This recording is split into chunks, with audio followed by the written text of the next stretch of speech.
Introduce our two contestants. We're very lucky to have with us two amazing people.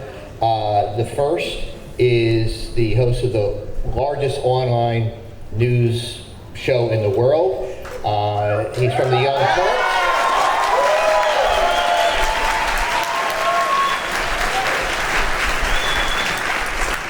The second is a very well-known political commentator and an 11-time New York Times best-selling author, which puts her actually 11 times more than any of my books have done. I want to bring out now, please welcome Cenk Uygur and Coulter.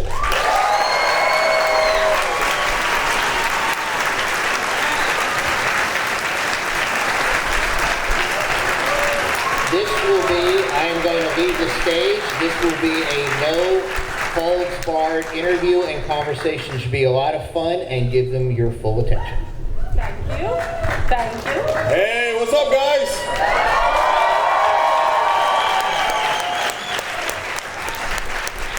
TYT's in the house, I see. All right. So, before we get started, I want to establish a little bit of ground rules here for all of you guys and for us, okay? So, most important thing is everybody's going to get to talk, okay? So, we're going to let each other talk, and we're going to go back and forth, and you guys are all going to let us talk, okay? Now, I know that I've got more fans, and that's not fair.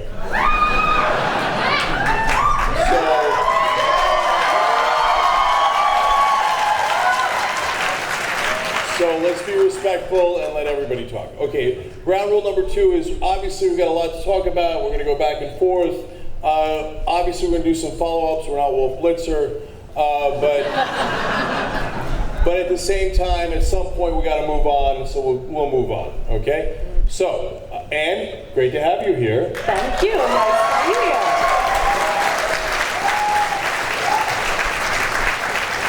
So let me start with this question. Now that Stephen Colbert has broken character, and you have outlasted it, is it time for you to break character?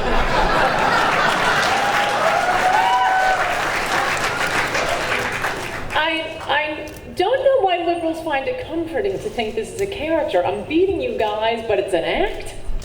You know, maybe you got to up your game. If I'm writing 11 New York Times bestsellers and I'm just faking. But I must tell you, if you were gonna fake, nobody would say, I know, fake being a conservative. It's like saying, no, you didn't really kill Cecil the Lion. You're just doing that to get attention. No, why would you want to be a conservative? You're denounced, you're attacked.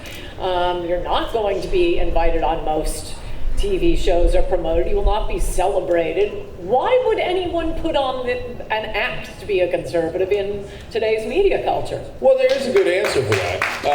Because honestly, it's a pretty good racket. So if you're an African American who's a conservative, or you're a woman who's willing to speak against other women, you will get on Fox News. Well, for one thing, I've specifically made a point of not writing about women's issues. I kind of agree with that. I encourage female conservatives not to write about feminism, because I think that is kind of, come on. I mean, it's not just women. It's, oh, look, I'm a woman and I'm a conservative. Oh, look, I'm a young person and I'm a conservative. Oh, look, I'm a black. So what? Do you have something to say? So, no, I have absolutely not done that. I write about history and Joe McCarthy, obviously immigration with the latest book, Darwinism, mobs, the French Revolution, impeachment. I have very specifically avoided writing anything. I didn't write about Hillary Clinton. I wrote about Bill Clinton.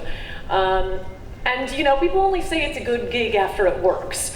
When I started out, and I think we're probably going too long on my career, which is boring, but when I started out, I started out with other conservatives. I started on MSNBC the first day they were on. And without naming names, I'll tell you, they knew the way to get ahead. And it wasn't to keep being fired by MSNBC by saying conservative things. I just happened to be practicing law, and every time they'd fire me, I said, I don't care, I'm just going to go back to practice law. I just did MSNBC because I wanted the free flights to New York. I miss New York. Right. Well, I would know a thing or two about not being welcome on MSNBC. And trust me, it's not just conservatives. So apparently they're not overly fond of progressives either. So now part of the reason that I ask, Ann, is because you've made such outrageous comments, and you're aware of that. And I'm going to share some with you right now. And I'm trying to understand your motivation. First thing I do in an interview is try to figure out, hey, where you're coming from. And you've said that, you know, in a lot of ways, like Andrew Breitbart told me in one of the last interviews he did, that he's a provocateur. So you say you like to stir the pot. So I'm trying to get to the essence of what that means. So for example, there's a quote, I think the government should be spying on all Arabs, engaging in torture as a televised spectator sport, dropping daisy cutters wantonly throughout the Middle East, and sending liberals to Guantanamo. No, that was one of my more somber remarks. Right. So let's dive into the motivations of that. Is that exactly what you actually believe? Is that a joke? Hence, are you a comedian? Can you tell us a joke now? No, but in all seriousness, what's the motivation there? Look, there are a lot of writing techniques. I feel like I'm more of an English teacher. Whenever, you know, people fixate on this line or that line, and I have to explain what hyperbole is and what understatement is, and oh, this is a surprise. I don't think I should stir the pot only because that sounds like a cliche, but I would say I write in a way that will not only entertain my readers, but entertain me. I mean, to get a book to press, you read over so much, the same, you know, chapters over and over again. This last book, I had 200 pages a month before it came out because I wanted to keep it short and readable, and it's totally readable, and I highly recommend that you all read it. It's shorter than it looks, 100 pages of footnotes. You can zip through it in the evening. It's lots of fun. But you know, you're editing, you're going through it with the lawyers, you're going through it with you know your agents, your friends. I want to give myself a laugh, and you know, this is how I talk. This is why did Churchill? I mean, you can say, why did he speak in a certain way? Well, of course you're trying to get attention for what you're saying because you're selling a point and you want to do it in the best way you can. And I mean, explaining to people that I'm responding and I'm mimicking this and here, this is hyperbole and this is exaggeration. It's just, you know, go back to English class. Okay. All right. So it's a little bit of marketing. It's a little bit of marketing. The same way Churchill had a little bit of marketing. Okay. So then I wonder why you think that marketing for this character works for the Republican base.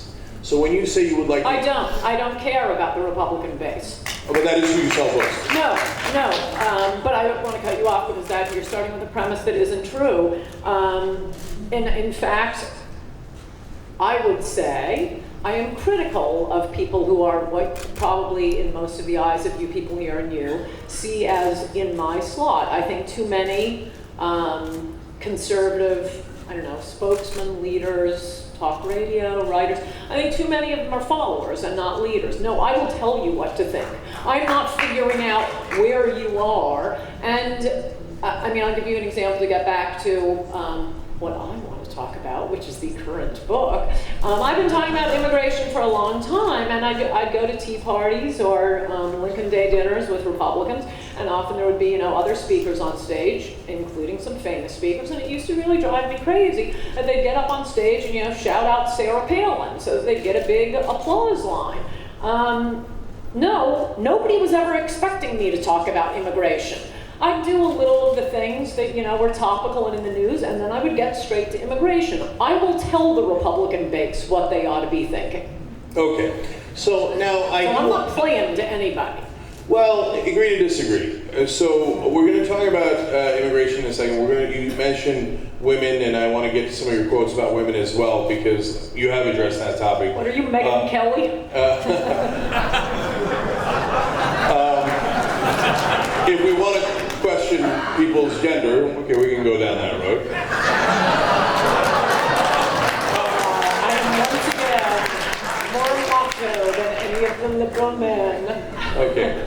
So, but you said you're doing marketing, you're selling, right? So, but you're selling to someone. Okay, fine, you're going to tell a Republican base, but who are you, when you say you'd like to wantonly murder Arabs throughout the Middle East, who are you marketing to?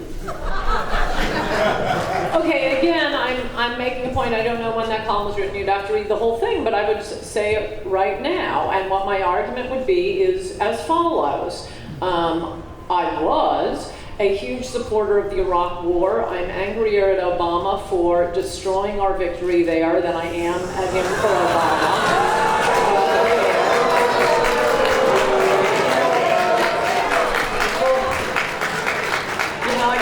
Get me to say a lot more shocking things if break it up with that. But now, having seen, I live in a country that would elect a president who would destroy our victory in Iraq. I don't see the point in having Americans die for wars like that. I mean, there were a lot of reasons, as I've said, to take out Saddam Hussein. The least of them was weapons of mass destruction. That was like a gag to taunt the UN and the New York Times and liberals. I won't go through all the reasons, but it was a beautiful country for regime change. The regime change worked. They were waving the purple fingers. Everything was great. And then Obama decides to withdraw every last troop. Now that I know we live in a country that can elect a president who would withdraw every troop and turn our victory into a defeat, I would say there's no point in trying to solve anything in the Middle East. It's always been a hellhole. It will always be a hellhole. After a 9/11 attack, I'm a pacifist who is for the liberal use of daisy cutters and nukes. Okay. So I'm glad you guys agree with the random use of nuclear weapons. And so that gets to the heart of what we're talking about here, Ann, because you said weapons of mass destruction was a gag. But I'm pretty sure a lot of people didn't know that it was a gag. They did if they were reading me. And I'm pretty sure the mainstream media took it as real. They certainly reported it that way. The Republicans sold it as real. So it is a little hard to tell when you guys are having a little bit of a laugh about a war you're going to start where hundreds of thousands of civilians are going to die. So when you say, hey, let's drop daisy cutters and nukes, I don't know if you're joking, doing hyperbole, and you say I should go back to English class, but I'm not worried about me. I'm worried about 2 or 3 of your supporters who are like, yes, let's drop the nukes! No, I do. Because I don't think they think that you're kidding. I'm not kidding. Okay, so you would like to, do you know what happens when you, Ann, I gotta ask you. Do you know what happens when you drop a nuclear weapon? It incinerates everyone in the neighborhood. So, women, children, men, grandmothers. ISIS, when they put somebody in a cage and burned them alive, we thought they were the worst monsters on earth. You say you'd like to do that on a grand scale, because that's what a nuclear weapon does. I'm saying in response to 9/11. This isn't like a random thing, oh, for fun, let's do it right now. I'm saying in response to 9/11, yes, we should not have sent ground troops. We should have dropped, in retrospect, now that we know that we're in a country that would elect Barack Obama, instead of bothering to create a democracy in Iraq, which we did, and which was working beautifully. We should treat Iraq basically the same way, at least under Bush, we treated Afghanistan. I mean, regime change was always stupid in Afghanistan. Why did your guy, Obama, send more troops to Afghanisam? And are we getting back to immigration, the topic of my book? First of all, I disagreed with Obama on sending more troops to Afghanistan. Hey, we found agreement. You see that? Politicon is working.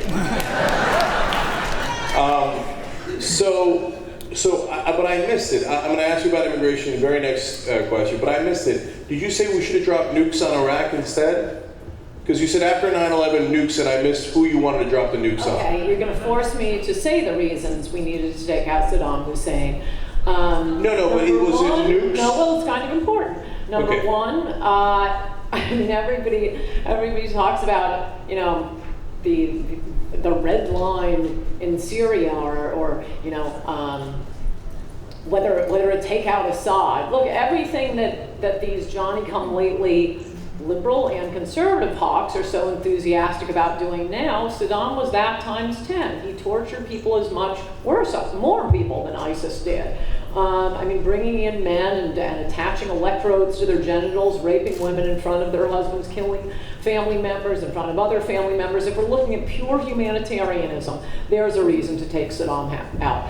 Saddam had sheltered, harbored, funded terrorists. The 1993 World Trade Center bomber who got away. Oh, where does he end up? Surprise, in Iraq. In fact, the guy who was the mastermind of the Achille Lauro hijacking.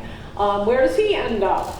He ends up in Iraq. So you have Iraq has a lot of oil. It's a crucial part of the world. I never understood the argument, we're going to war for oil. Well, yeah, I wish. We need oil. Why shouldn't we go to war for oil? It's like saying, oh, you're just going to war for oxygen.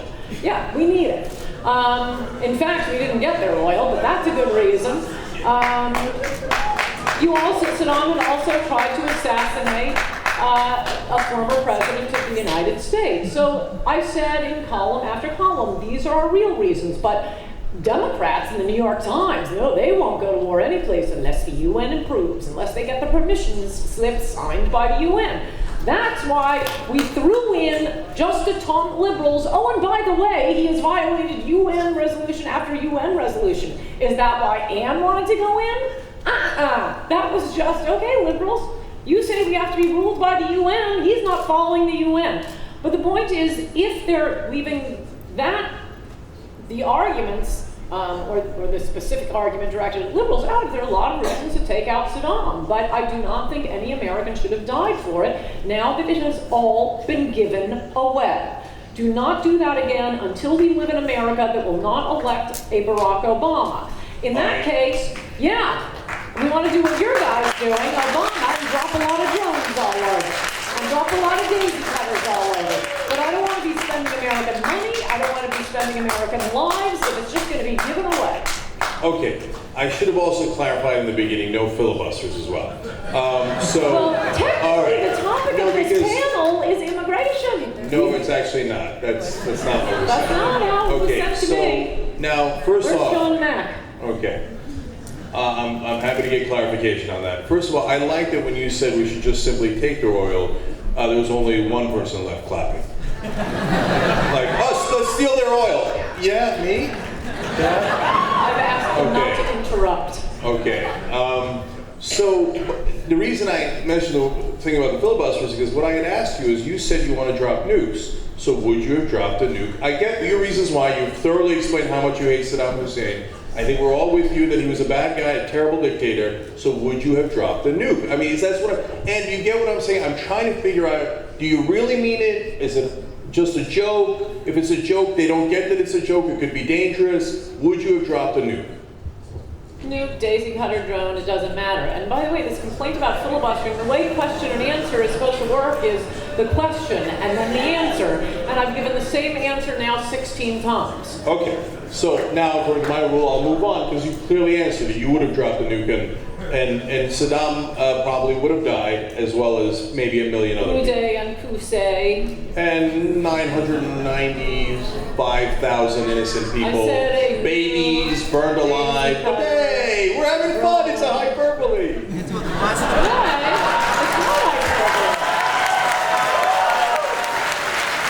It's not hyperbole. And I know this is apparently mostly an audience that doesn't really care about 9/11, but I'm an American and I care.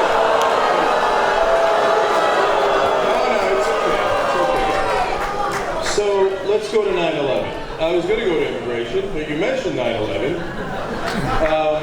Here's what you said about the 9/11 widows. They believe the entire country was required to marinate in their exquisite personal agony. This is about the 9/11 widows.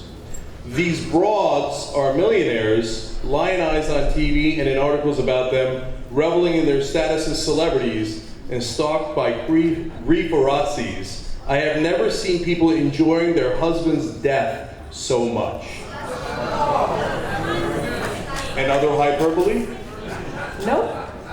So you're now saying you're outraged by 9/11 except for the people who lost family members there who you think are horrible people and enjoying their husband's death. No, they were using these women, their status as victims, to promote political points. And no, actually, most 9/11 the families were really quite happy with what I had to say. So you didn't mind using 9/11 for your regime change that you wanted to do, a political move that you just said you wanted to do regime change that was political, and you used 9/11 as an excuse to do it. They lost their family members, but you had the nerve and the gall to want to attack 9/11 victims. Right, I mean, I think this has been drawn out so many times in the last decade, it's kind of a snooze, but I will answer. 9/11 victims snooze. I don't go on and say, and yet you can't attack me because I'm a victim. That is a chapter on human shields, and look, make your argument.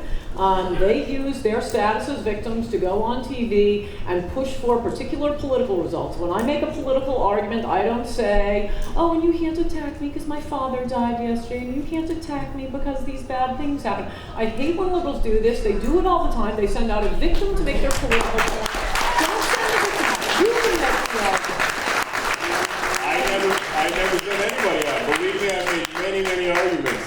But I like that whiny voice you just gave to people who lost their husbands in 9/11. It seems like you deeply care about 9/11. Really, really care. Okay, No, they were making political arguments that, I think their big thing was we had to have, what was it, a Department of Homeland Security, and I think they didn't want to go into Iraq, and we have to, look, I've said it, let's move on. All right, so immigration. I don't like victims making arguments. That's the point of that. They weren't the only example. Okay. And liberals do it all the time. Okay, that's okay. All right. So on immigration, you said about Latinos, there's a cultural acceptance of child rape in Latino culture that doesn't exist in even the most dysfunctional American ghettos.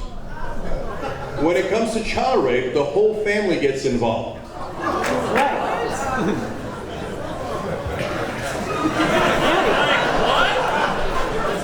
It's a really spicy book. I suggest you read it because there are about 100 pages of the whole family getting involved. Including, all of these, the way you end up finding them is they're often famous cases, and both the government hides the statistics, but the media, and that's a lot of what my book is about, how the media hides the truth of all these immigrant crimes. And in doing my research, it was driving me crazy, so I have all these Spot the Immigrant chapters where, here's the New York Times article on it, here's the Houston Chronicle article on it.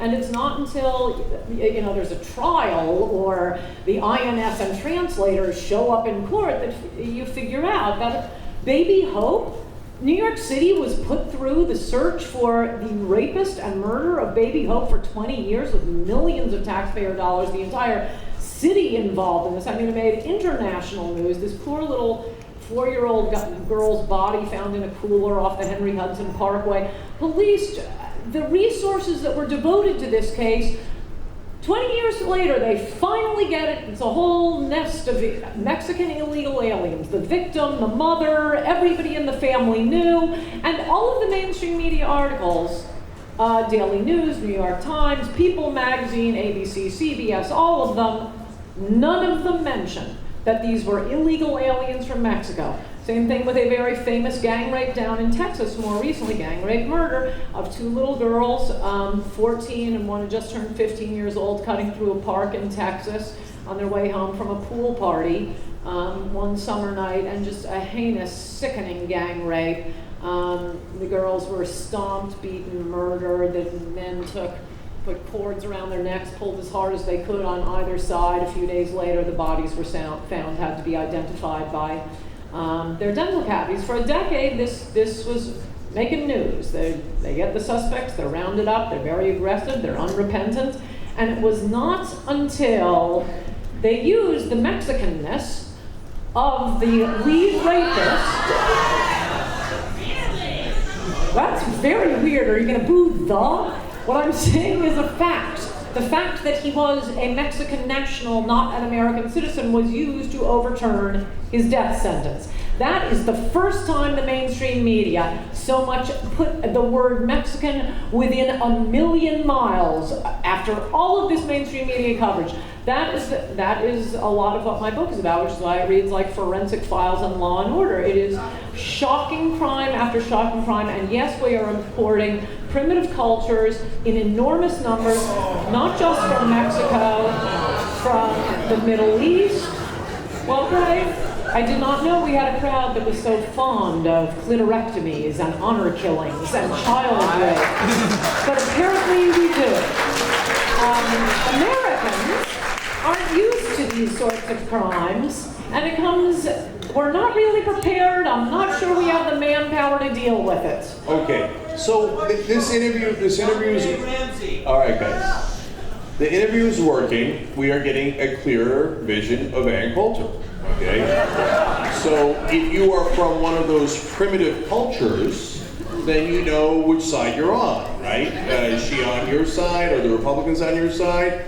I don't know. Well, I do know, of course not.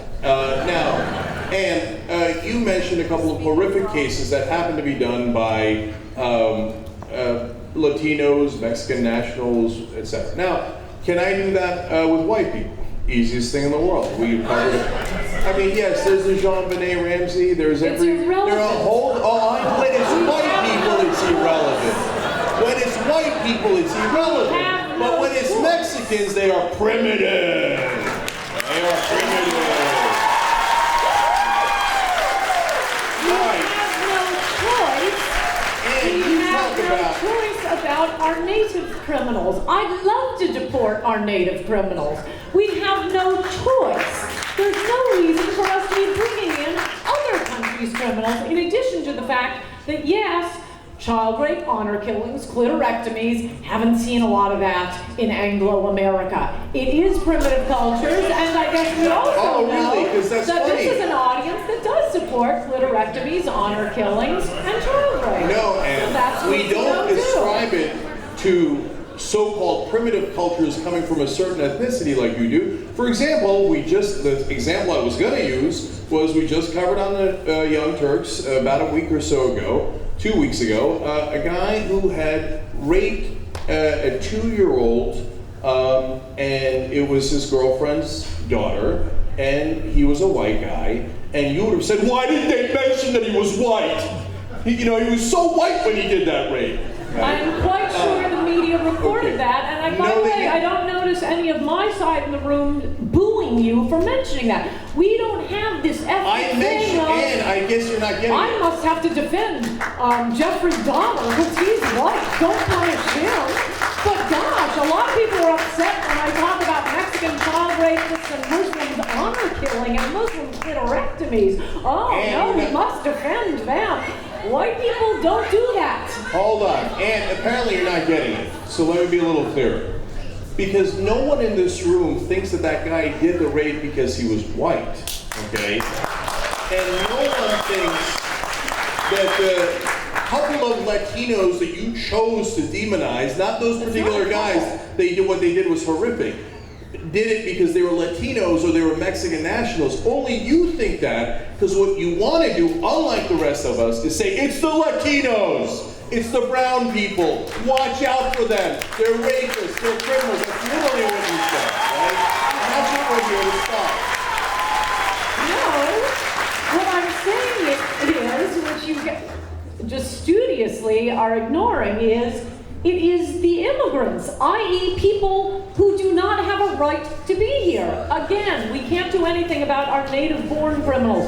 We can't do anything about our native-born poor. I'd love to deport them. And no, it isn't the brown people, because of the things I'm talking about, honor killings, clitorectomies, child rape. No, you don't see this among American blacks. You don't see it among American whites. We have our own native family. We know what our crimes are like. We are bringing in extremely peasant cultures with things we have never seen before, and it's being hidden from us. And it isn't just the occasional Jeffrey Dahmer. Look at the LA Most Wanted list. It is one Mexican or Hispanic name after another, and it heavily child rape. I mean, there's no question that we're bringing in cultures where child rape is much more common, and this is being hidden from us. All right, so in one side of your There shouldn't mouth, be any. and so again, in an effort at clarity, at one side of your mouth, you say, no, it's just the immigration problem, and so I'm talking about people who are here illegally. And then you turn around and say it's one... Not illegally. You say it's one Hispanic name after another. It's a culture, you just said a peasant culture, by the way, if you didn't hear her. Yes. So you talk about, and then I mentioned Brown, you said, no, it's not about Brown. So let me quote you again. The people coming in aren't the ones exalting the browning of America. It's smug liberals who want America to be humbled and destroyed. So, does that mean you're against the browning of America? Oh, for Pete's sake, you worked at MSNBC every night. They're celebrating the browning of America. That's not my phrase. It's liberals constantly, ha ha, I've white never heard a America. liberal say that. Oh, Never, not once. Oh, I've never heard a liberal like, yeah, oh. let's brown America. Yeah, Google it right now, the browning of America. Liberals have been gloating about this. I'm quoting them. And it's not illegal immigration, it is immigration. The point of saying it is immigration is, again, to say these are people who have no right to be here. There are way too many immigrants who are criminals. There shouldn't be any. Way too many, shouldn't be any. See, it rhymes. It's easy to remember here. And I really am not getting this anger at describing clitorectomies as peasant culture. No, you're right. That's part of the advanced culture. That is you're right. not what's happening. That's what Every we're single person in this room a is against. developed nation with clitorectomies, honor killings, and child rape. No, you see, it's now. Let me Okay. explain to the audience the incredibly simplistic rhetorical trick she's using. Okay, so she says, "Oh, Latinos have a peasant culture. They're all coming in here and doing child rape." And then when you guys say, "Boo," well, why are you against clitorectomies? I mean, or why are you for clitorectomies? No, that is one of the things that you mentioned. That's not what they're going at. Mischaracterizing me. I am saying we are hold on. bringing And then in the same peasant rhetorical cultures. trick. Hey, and maybe we shouldn't drop a nuke that'll kill 1 million innocent people in Iraq. Why are you for Saddam Hussein? I don't think that is an accurate summary. I mean, maybe you guys don't read, but with these unaccompanied children, we've had, hundreds of these centers being reported they've never seen a flush toilet before. It is simply a fact we are bringing in peasant cultures. It is simply a fact let's focus on that then. What kind of culture does have a clitorectomy? What kind? Yes, primitive cultures. The reason I'm not saying it is brown people who are peasant cultures, I'm saying we are bringing in peasant cultures from around the world. Latin America, Mexico happens to be the peasant culture that's closest to us. And why are we bringing in peasant cultures? To help. The Democrats want the votes, and the rich want the cheap labor and the cheap maids, and you people are cheering on the plutocrats with their cheap maids driving